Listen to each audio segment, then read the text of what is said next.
اللہ تعالیٰ اپنی بارگاہ مقبول فرمائے، اللہ تعالیٰ اپنی بارگاہ مقبول فرمائے۔ تو ہماری زندگی کا کوئی لمحہ ایسا نہیں جہاں پر اللہ تعالیٰ کی طرف سے ہماری طرف کوئی امر متوجہ نہ ہو، ہر وقت متوجہ ہے۔ اللہ تعالیٰ قبول فرمائے۔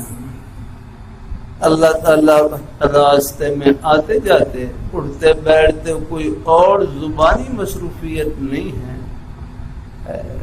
تنہائی کا بہترین مشغلہ اللہ تعالیٰ کا ذکر ہے۔